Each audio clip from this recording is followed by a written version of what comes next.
নমস্কার। যেই একটি ভুলে সবচেয়ে সুন্দর সম্পর্কটাও নষ্ট হয়ে যায়, জানলে অবাক হবেন।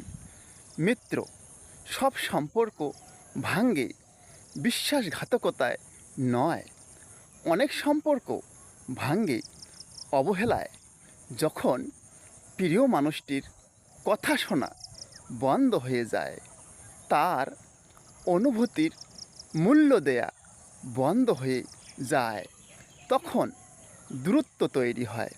মনে রাখুন, সম্পর্ক টিকে রাখতে বেশি কিছু লাগে না। লাগে শুধু একটু সময়, একটু সম্মান আর সত্যিকারের যত্ন। কারণ হারিয়ে যাওয়ার পর মানুষ নয়, আফসোসটাই সবচেয়ে বেশি কষ্ট দেয়।